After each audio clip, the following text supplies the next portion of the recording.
I told you to move, and now I'll burn your car. Then I'll have you arrested. This is what people like you deserve. And that was the height of it all. The height of oppression, the height of wickedness and abuse of power. Because even before the fire, even before the shouting, even before the crowd gathered, she had already decided who I was in her mind and how little I mattered.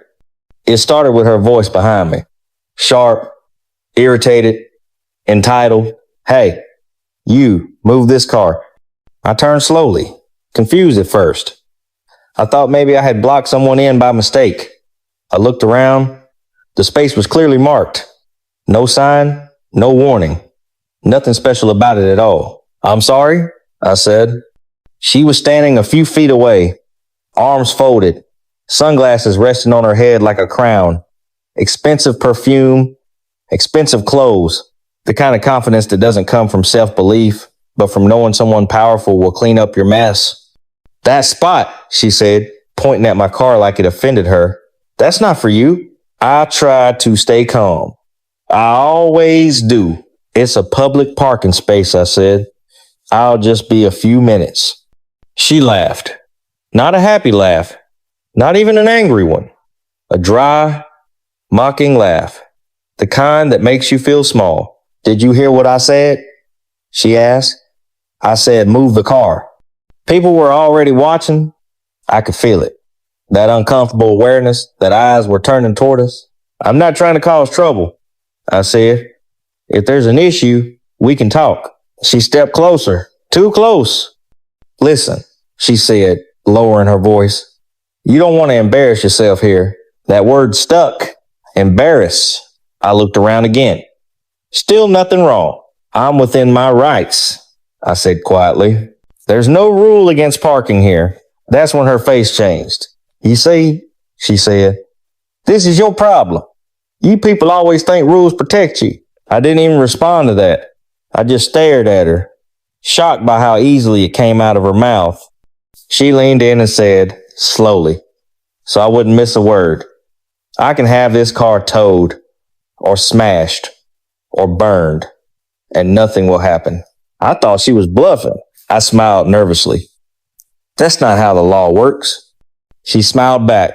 Oh, she said, you think the law is for everyone? Then she turned and walked away.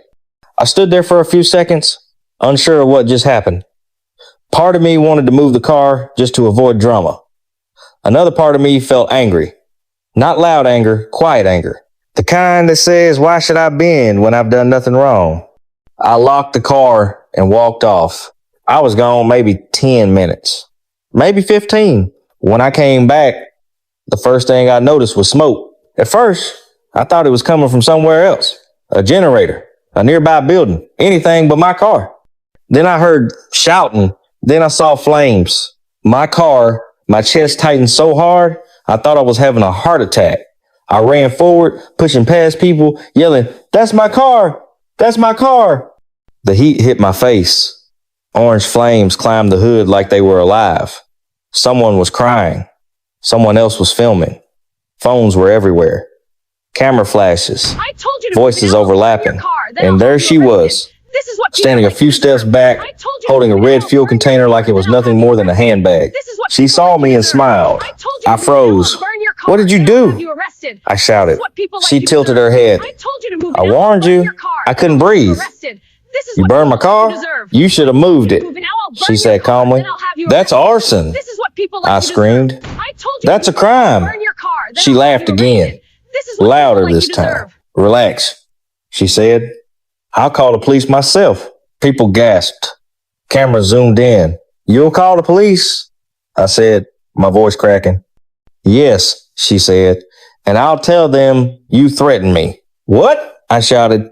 I never touched you. She shrugged. Your word against mine. Then she raised her voice so everyone could hear. This man tried to harass me, she said. He refused to move his car. When I asked politely, he became aggressive. The crowd murmured. I felt dizzy. You're lying, I said. Everyone saw. She cut me off. Do you know who my father is? She asked loudly. The crowd went silent. I didn't answer. She stepped closer again, eyes cold. I can have you arrested, she said. I can make one call and you'll spend the night in a cell, maybe longer. My hands were shaking after burning my car. You want to arrest me? I said. She smiled. Yes. And no one will question it. That was when the phones really came out. People started recording openly now. No more pretending. Someone whispered, "Is she serious?" Another voice said, "She's crazy." She heard them. She turned toward the crowd. "Film all you want," she said. "Nothing will happen." And she was right, at least for that moment.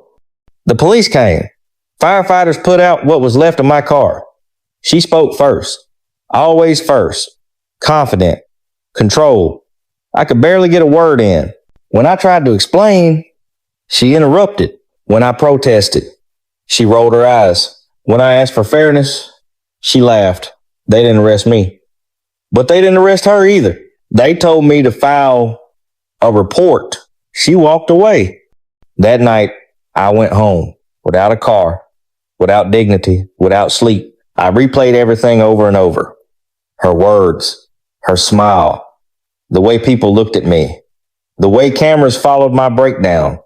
By morning, my face was everywhere.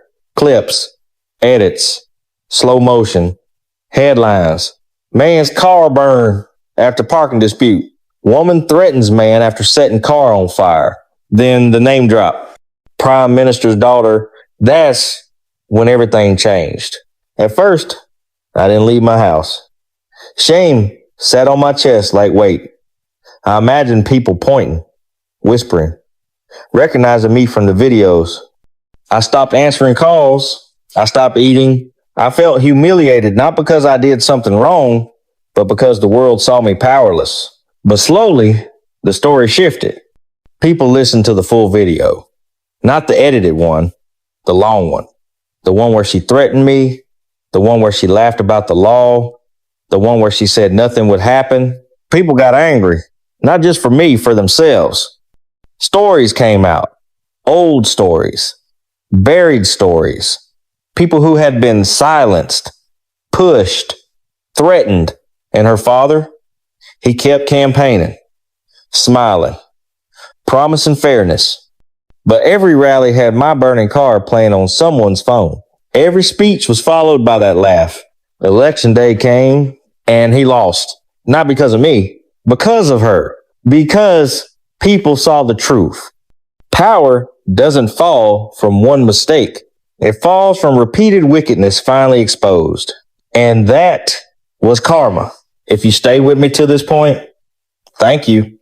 If this story made you angry, if it reminded you of how power can be abused, then don't keep it to yourself.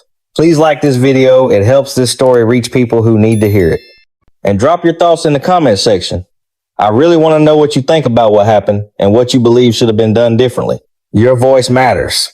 And sometimes speaking up is how change begins.